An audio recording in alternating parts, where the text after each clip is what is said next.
In the heart of Atlanta, where the skyline pierced the heavens and dreams were both born and buried, stood Judge Evelyn Harlow, a woman whose reputation for impartiality was as thin as the smile she plastered on during court proceedings. Her courtroom was a fortress of cold marble and colder justice, where black defendants often found themselves swallowed whole by her gavel's unyielding rhythm. Today's case involved Marcus Hale, not just another name on her docket, but an entrepreneur who had built his empire from nothing more than grit and hope. Marcus had been summoned over what seemed like a minor zoning violation at one of his community centers designed to mentor at-risk youth. The charge itself felt absurd, almost laughable.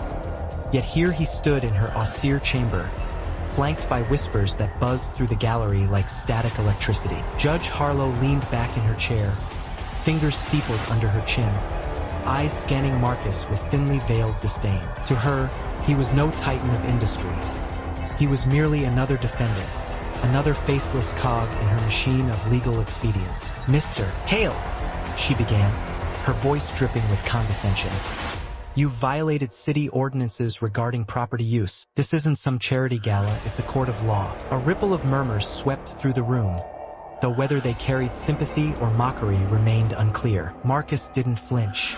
He stood tall, dressed in a tailored suit that spoke volumes about his success.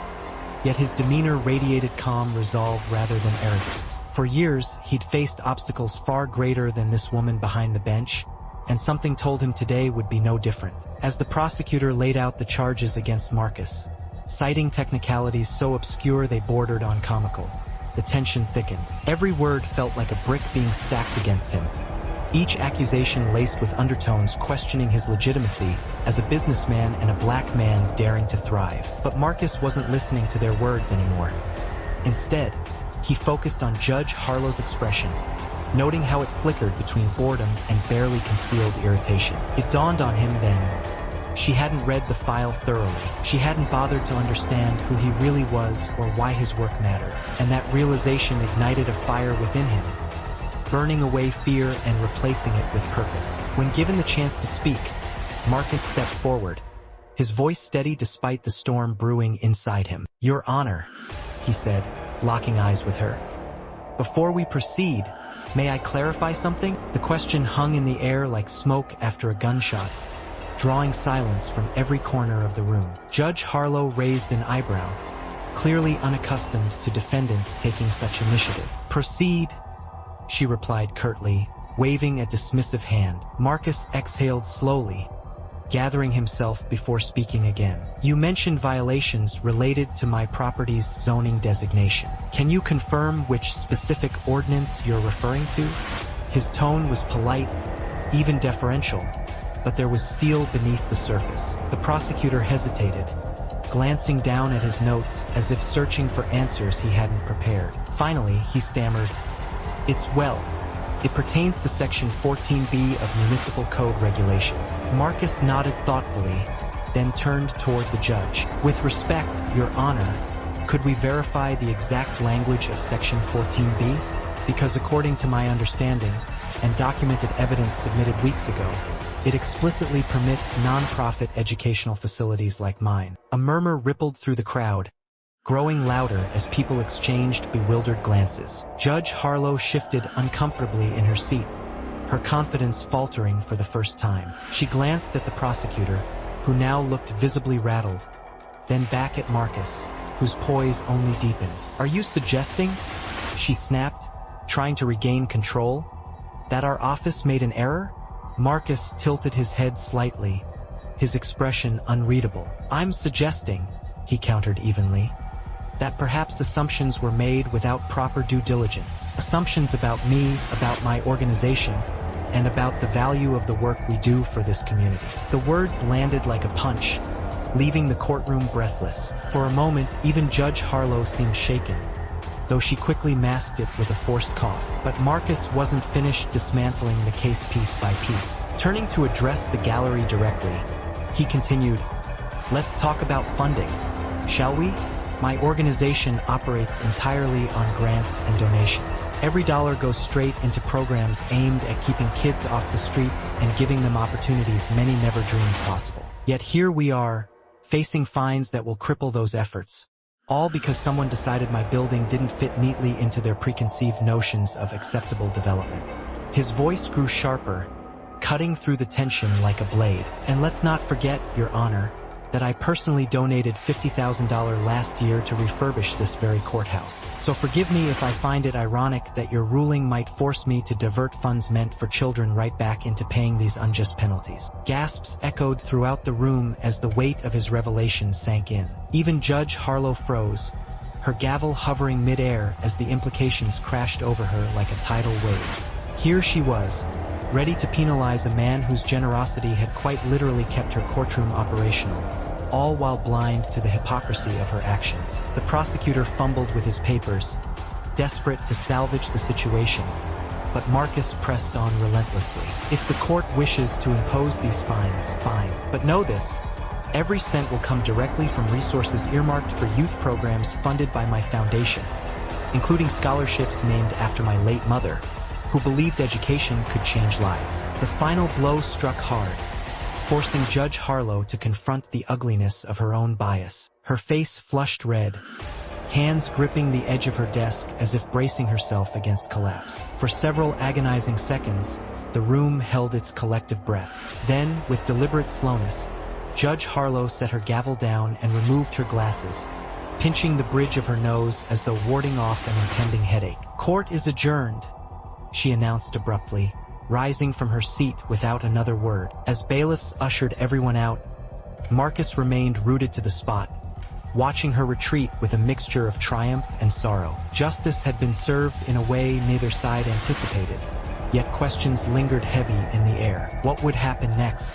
Would Judge Harlow acknowledge her mistake, or double down on her pride? Outside the courthouse, reporters swarmed Marcus, microphones thrust forward like weapons eager for sound bites. Cameras flashed incessantly, capturing his stoic expression as he navigated the chaos. Despite the whirlwind surrounding him, his thoughts drifted elsewhere, to the countless others who lacked his platform, his privilege, his ability to fight back.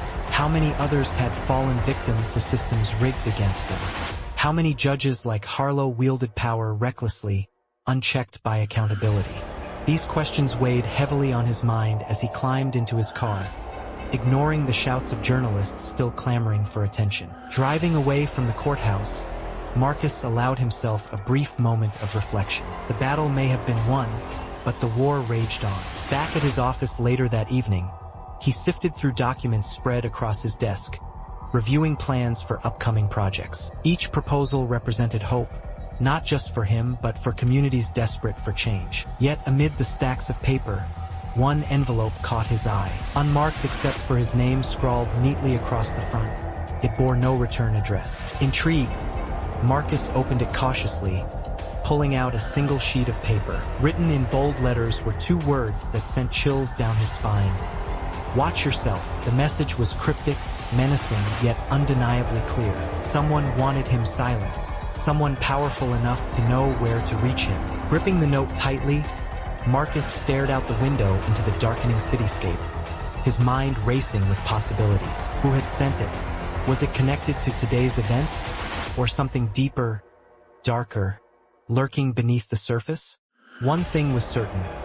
Whatever peace he briefly tasted was gone now, replaced by the gnawing certainty that danger loomed closer than ever. And as the clock ticked toward midnight, Marcus realized this was far from over. In fact, it might only be beginning. The note sat on Marcus's desk, the words "watch yourself" glaring up at him like a threat and a dare all at once. His phone buzzed again, this time with a text from an unknown number. "You think you're untouchable? Keep digging and see how far it gets you." Marcus stared at the screen, his jaw tightening as he processed the message. This wasn't just about Judge Harlow anymore. Someone was trying to silence him before he could expose the truth. He reached for his laptop, pulling up encrypted files Tasha Ruiz had sent him before her car was found overturned in a ditch. The PI's last email contained surveillance photos of Harlow meeting shadowy figures at warehouses, offshore account numbers, and damning evidence linking her to Mayor Thompson. Marcus clenched his fists, knowing he couldn't back down now. Hours later, Marcus met with Detective Cole Hayes, an old friend who owed him a favor. They sat in a dimly lit diner on the outskirts of Atlanta, steam rising from cups of black coffee. "I need your help," Marcus said, sliding a flash drive across the table. Hayes picked it up, raising an eyebrow. "What's this?" Marcus leaned closer, lowering his voice. "Proof that Judge Harlow isn't just dirty. She's part of something bigger, and whoever's behind this knows I'm onto them." Hayes frowned, glancing around the nearly empty diner. "You're playing with fire, man. If they took out Tasha, what makes you think they won't come after you next?" Marcus didn't flinch, "Because if I stop now, they win, and I can't let that happen." The next morning, Marcus received another package at his office. A small envelope marked with no return address. Inside was a photograph of him leaving the courthouse, circled in red ink, along with a handwritten note. "Last warning, stop or we'll bury you." But instead of fear, Marcus felt anger bubbling beneath the surface. He called Hayes immediately. "They're watching me," he said, his voice tight. "But they slipped up. That photo means they're close. I need eyes on everyone around me." Hayes agreed to set up a tail, but even then, Marcus knew he was running out of time. Whoever was behind this operation wasn't bluffing. They wanted him gone. Later that night, as Marcus sifted through more documents at his desk, his assistant walked in holding a FedEx envelope. "This came for you," she said hesitantly. Inside was a key card and a single sheet of paper bearing one line: "Union Station Locker 147. Marcus grabbed his coat without a word and headed straight for the station. When he opened the locker, he found a dossier stuffed inside. Photos spilled out, Harlow shaking hands with cartel members, bribe exchanges caught on grainy security footage, and most chillingly, a hit list. Scrawled near the top of the page were two names: Marcus Hale and Tasha Ruiz. Beneath them was scrawled a date: tomorrow. Marcus slammed his fist against the steering wheel, rage and fear warring within him. His phone buzzed violently. It was another anonymous message: "Meet me at the docks. Come alone, or the kids die." Every instinct screamed at him not to comply, but he didn't have a choice. As he drove toward the waterfront, memories of Tasha's overturned car flashed in his mind. Whoever these people were, they played dirty, and they weren't afraid to hurt innocent lives to get what they wanted. Pulling into the desolate area, Marcus spotted the black van idling under flickering streetlights. Two masked figures stood beside it, gripping his niece and nephew tightly. One held a gun to his nephew's head. "Step out slowly," a distorted voice commanded over a speaker mounted on the van. Marcus obeyed, hands raised. "Let them go," he demanded, his voice steady despite the storm raging inside him. Panic surged through Marcus, but he forced himself to focus. He raced home, where his sister greeted him with news that made his blood run cold. "The kids are still at soccer practice," she said casually. Marcus froze, dread pooling in his stomach. "What do you mean still? It ended hours ago." She shrugged, confused by his urgency. Without another word, Marcus bolted out the door, speeding toward the field. When he arrived, the parking lot was deserted. A janitor sweeping nearby pointed him toward the woods behind the park. "Two guys hauled off some crying kids earlier," he muttered. Black van sped off right after. The figure smirked, tossing a folder onto the ground. "Here's the deal. You hand over every shred of evidence you've collected, and maybe we let them walk." Marcus stared at the folder, then back at the terrified faces of the children. Time seemed to slow as he weighed his options. Suddenly, headlights pierced the darkness. Detective Hayes and backup units surrounded the scene, weapons drawn. Chaos erupted as the kidnappers scrambled for cover, dragging the kids with them. Gunfire echoed through the night, and Marcus lunged forward, shouting, "Don't shoot! They've got the kids!" For a moment, everything hung in the balance. Their lives, the investigation, justice itself teetering on the edge of collapse. Then, silence fell except for the sound of waves crashing against the pier. Marcus crouched low, scanning the chaos until he spotted movement near the water. One kidnapper dragged his nephew closer to the edge, desperation etched into their masked face. "Stay back!" they shouted, voice cracking. Marcus locked eyes with the child, mouthing silently, "Trust me." In one swift motion, he tackled the kidnapper, sending both tumbling to the ground. Officers swarmed in, disarming the assailant and pulling the kids free. His niece clung to him, sobbing, while his nephew stared wide-eyed, trembling. But as relief washed over Marcus, he noticed something. He hadn't seen the second kidnapper since the shootout began. Suddenly, a sharp click cut through the air. Behind him, the remaining figure emerged from the shadows, holding a detonator. "You really think this ends tonight?" They sneered, pressing the button. Across the dock, the black van exploded in a fiery blast, sending debris raining down. Everyone ducked, shielding themselves from the inferno. When Marcus looked up again, the figure was gone, vanished into the night like smoke. Officers rushed to contain the fire, but Marcus remained frozen, staring at the flames. Justice had been served, but at what cost? And worse, how long before they came for him again?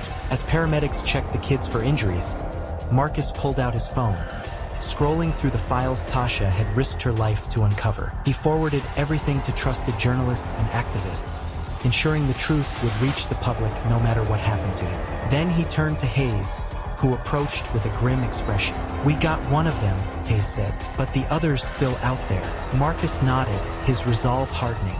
"Find them," he replied quietly, "before they find me." The sun began to rise over the city, casting golden light over the wreckage. Marcus watched the horizon, his mind racing. The battle wasn't over, it might never be, but one thing was certain. He wouldn't stop fighting until every corrupt piece of the system crumbled beneath the weight of its own lies.